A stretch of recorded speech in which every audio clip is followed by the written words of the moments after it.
la ñuy njëkkee muy le jubal jubanti ne serait-il pas qu'un leurre ou simple slogan muy ab laaj boo xamante ni da nga ko samp. oui parce que damay dégg terme boobu ñi di ko wax tout le temps notamment justement les gens du pouvoir seen slogan pendant les élections avant les élections pendant la campagne électorale non même après la campagne électorale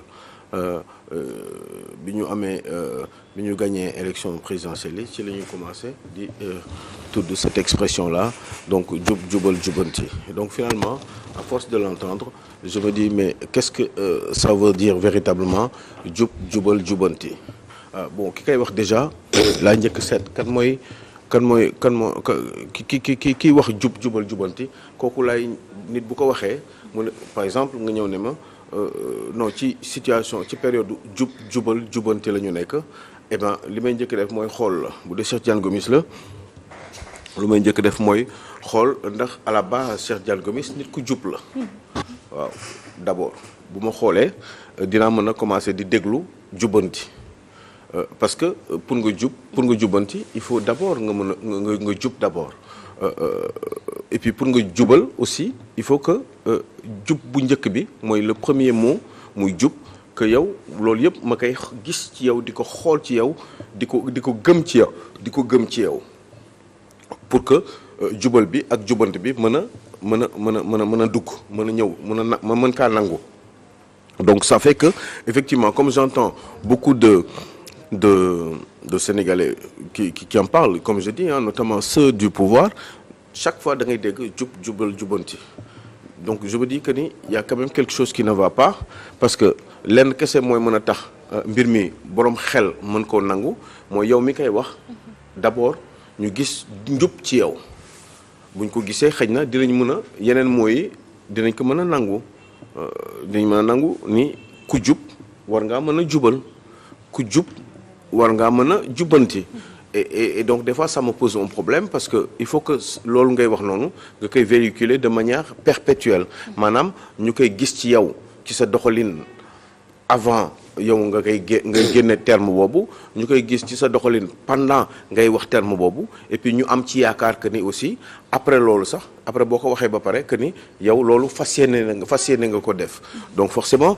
yooyu boo koy dégg bon je parle des esprits avertis parce que du moo bu ñuy sànni rek parce que jubal jubanti c'est quelque chose de très important surtout que nguur gi koy wax ñoom bi ñuy def campagne électorale moo boobu nekkul woon ci ñoom génne wuñ ko parce que évidemment xam naa ni bi ñu paree élection dañu gis ni mbir mi neex na leen et que ça va très vite avec les 3J et que ça peut être attractif ñu ne xaaral ñu koy commencer di ko utiliser ci suñu processus d'exécution du pouvoir donc xëy na peut-être loolu la parce que bon si je dis ça c'est parce que aussi jubal jubanti ki ko togg ak fi mu ko toggee man dama ko fekkee parce que quand même c'est un expert en communication te j'échange beaucoup avec ce monsieur te dafay liggéey ci loolu donte c'est un monsieur qui est extrêmement discret mais sama nit la te c'est un monsieur en qui je crois parce que dafa am xam-xam ci communication mais du nit buy fës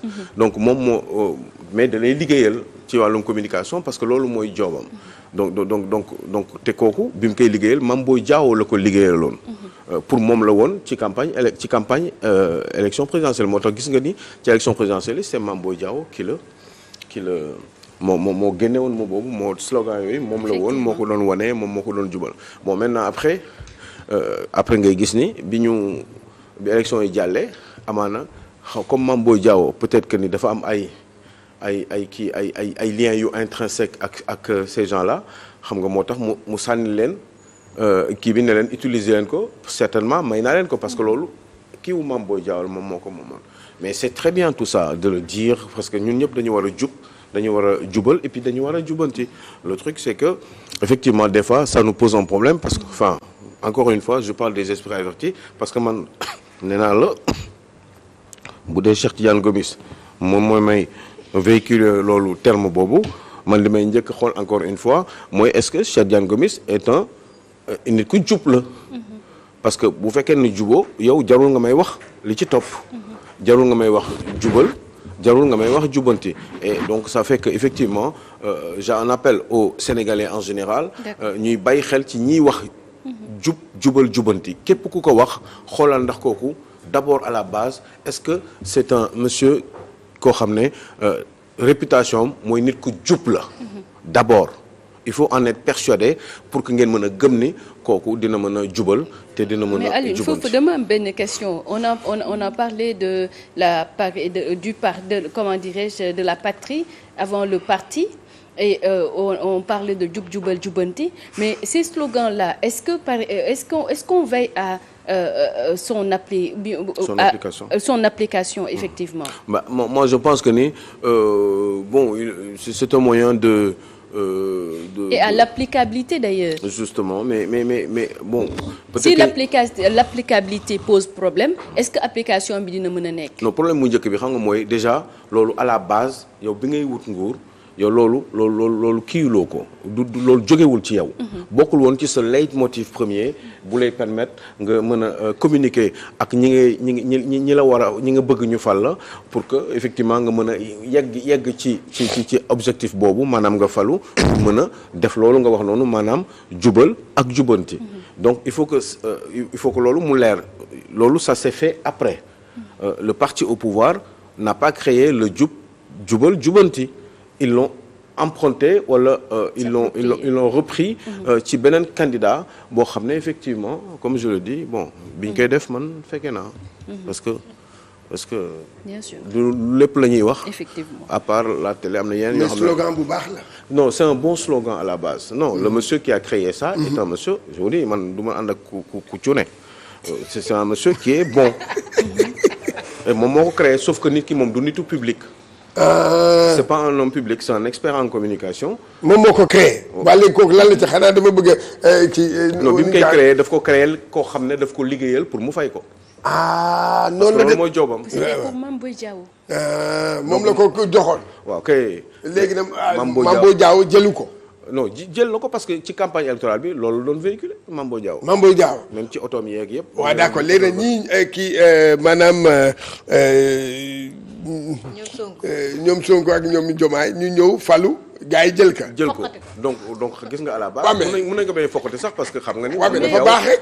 daa baaxee non c'est très bien. dañ cee gis seen problème bi mais man maa am envie wax sénégalais comme man je suis là pour dire. waaw dañ même taux bi dañ koy dégg rek.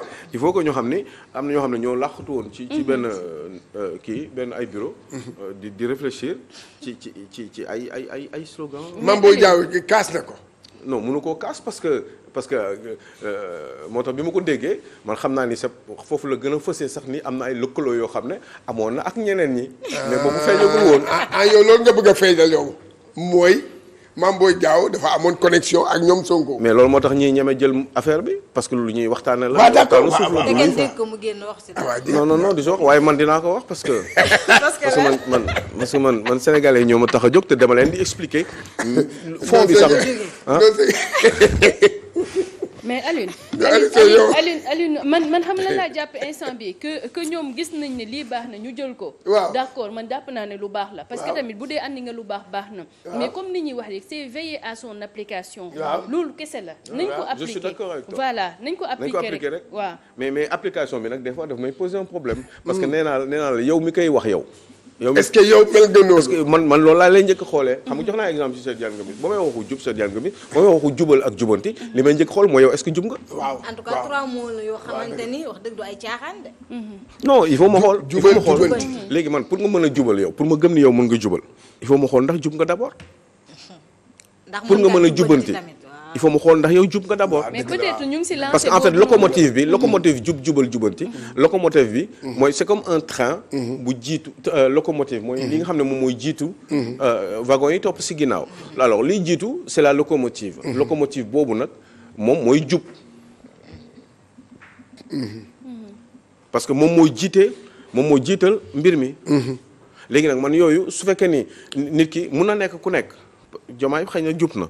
Sonko xëy na jub na mais en tout cas ci seeni acte laay xamee ni man comme surtout que ñoom dañu emprunter affaire boobu def ko seen point d'emprunt et ce qui est bien parce que réew mi ay ñu jub ñoo ko war a jiite waaye réew mi aussi am na ñi jub il faut ñu jóg pour jubal. D'accord. il faut ñu jóg aussi pour jubanti problème bi moom mooy nag est-ce que boo leen di xool réew mi ñi ngi koy jubal est-ce que ñi ngi koy jubanti vu ce que vous avez vu depuis 10 mois il me semble que pas tout à fait parce que jubal jubanti lii njëkk régler problème mu jubal jubanti mooy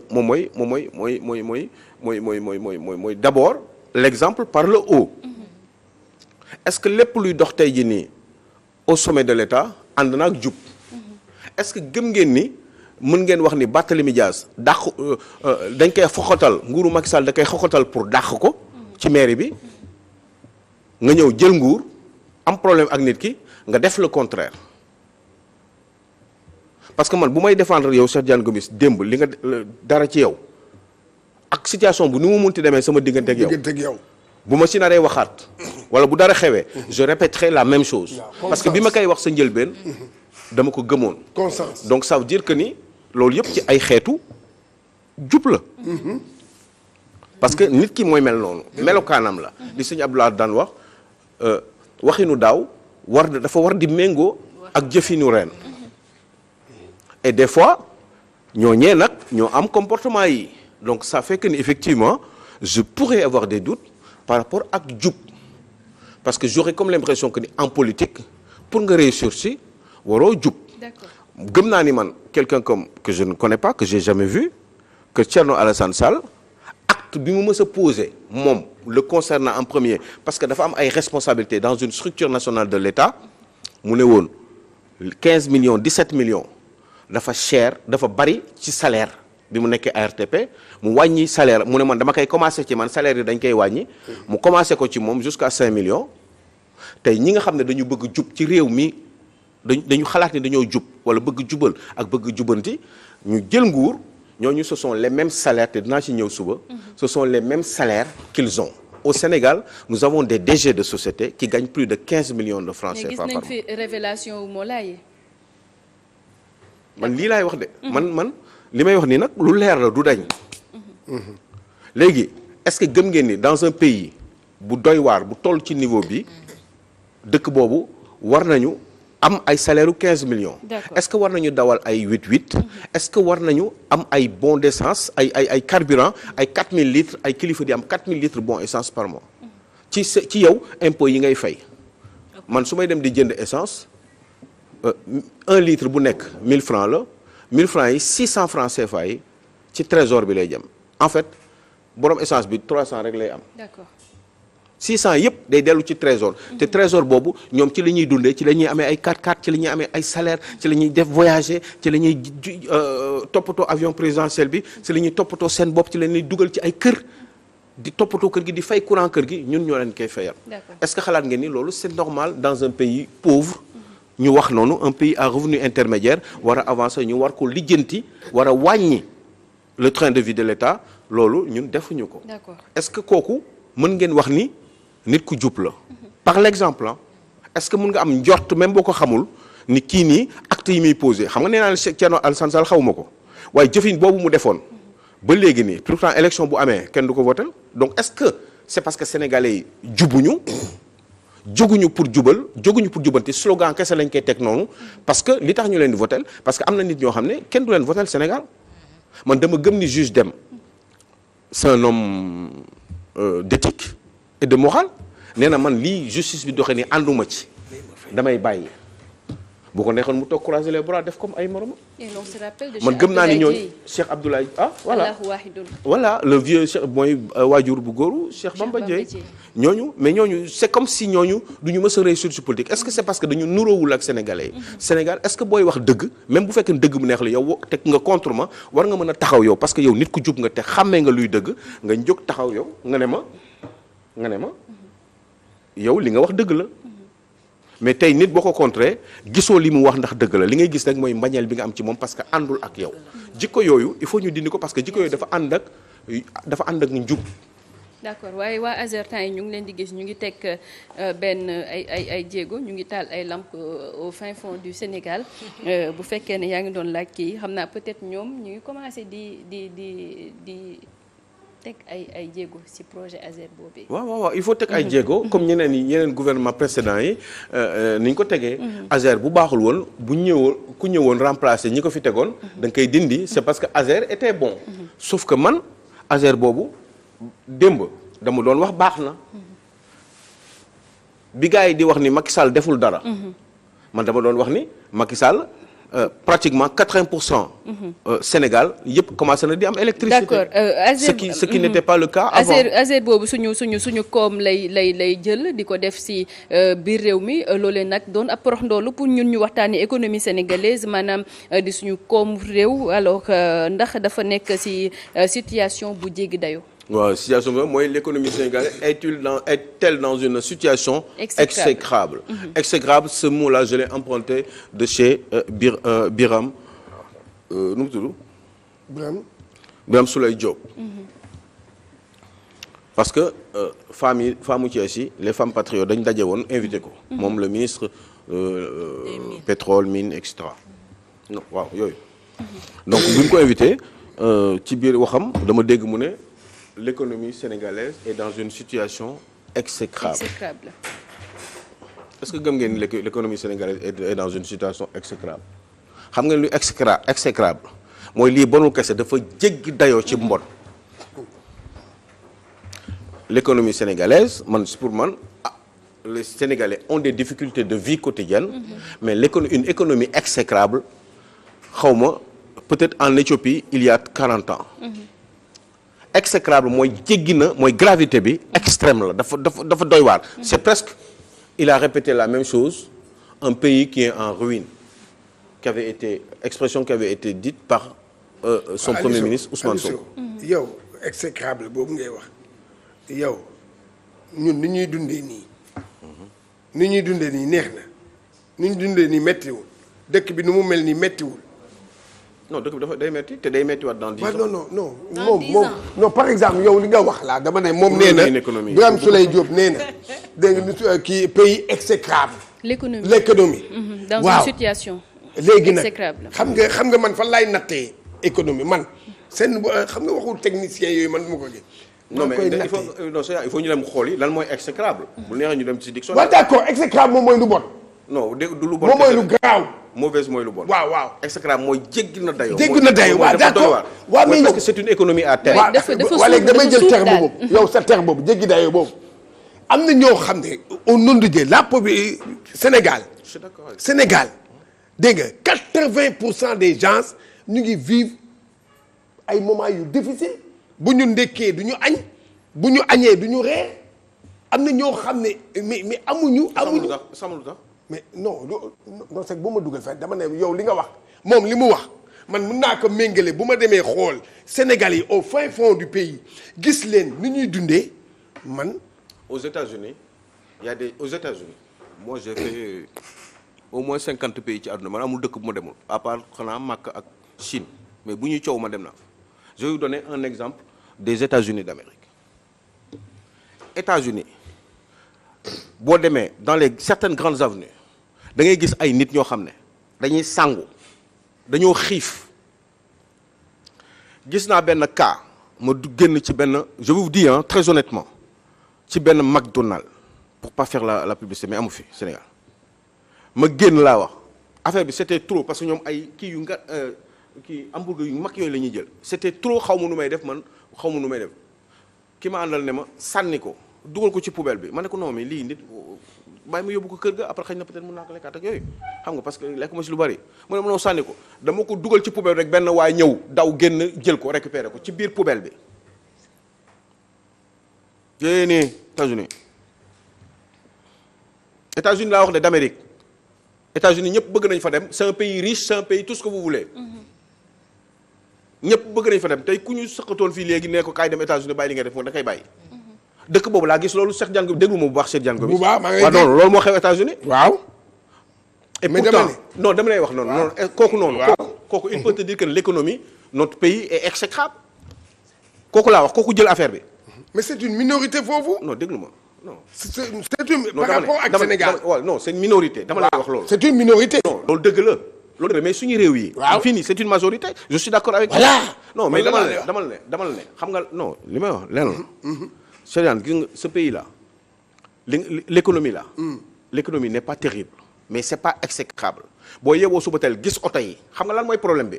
c'est un problème de tas alalu réew mi il nous faut une bonne classe moyenne dans ce pays là il faut que mu am beaucoup de nit yoo xam ne am nañu liggéey déglu ma rek bu baax am nañu liggéey am nañu jabar bu leen neexee am nañu fu ñu dëkk ñi ngi fay seen courant normalement di fay seen ndox normalement di dem di liggéey di ñëw am benn daggitu oto di dem di ñëw bu ñu bëggee dexi seen soxla ñu doxee ko loolu laa bëgg a expliquer ni loolu bu amee Sénégal baax na loolu ça s'appelle la classe moyenne il en faut beaucoup et il faut que cette classe moyenne là soit majoritaire dans ce pays là bu ñu majoritaire rek wax gi jeex d'accord Alioune mais ça ne veut pas dire que l'économie en elle-même mais moo ni bi bu ñu ko coobee gars yi dugal ko fu ñu ko war a dugal wala ñu koy sàcc wala mu am ay corruption yooyu mooy problème bi Alioune dama bëggoon rek 30 secondes rek nga tàggoo waale foofu muy l'ethnicisme au Sénégal un danger pour la République oui oui yooyu yëpp ay facteurs u sous-développement la quand on parle mais ethnie parce que yi ni mi ngi commencé di am léegi ku am problème ci politique bi da ngay dem ci sa gox fi nga jógee ñu jàppale la te yooyu man c'est même pas la peine loolu xel mënu ko nangu ci réew bi nga xam ne boo xamee ni ñu ko tabaxee d'accord waroo mën a toog xalaat naa da ngay dellu ci jëfi ci façon yi xalaat yooyu waaye nag li tax mu am juste pour terminer Farba mi ngi koy def parce que ça a bien marché avec d'autres qui ont précédé Ousmane Sonko bi coow gi jibee dafa dem nee na ci ay mbokkam toog ñu bari de kare ko ne ko fii kenn du ko laal est-ce que loolu war na am ci réew Farba commence à penser la même chose mi ngi koy bëgg a organiser pour faire la même chose te yooyu bi ko Ousmane Sonko di def j'étais très mal d'accord j'étais très mal et je ne supporte pas ça parce que man am naa mbokk Bukot am naa mbokk Thiès noonu am naa mbokk Ndakaaru am naa mbokk Yoff am naa mbokk fépp man doomu Sénégal la njaxase mélangé bien sûr njaxas bu mët sëkk nag ndax Sénégal mooy réew ku nekk am nga foo jóge ma lay sant di lay gërëm Alioune ba maman Koumba Sow ca fële Thiès ñu ngi koy sant bu baax a baax di ko gërëm di ko ñaan yàlla mu gudd fan et puis suma yaay ju baax jooju Ndeye Thiam nekk foofu ca Thiès di ko sant bu baax di ko ñaan yàlla mu gudd fan aux côtés de son mari de sa famille et puis de tout son entourage familial yàlla na la yàlla sàmm ñu leen di jaajëfal ñoom ñëpp di nuyuwaale sama tata Oumy Sey foofee sa Kaolack ak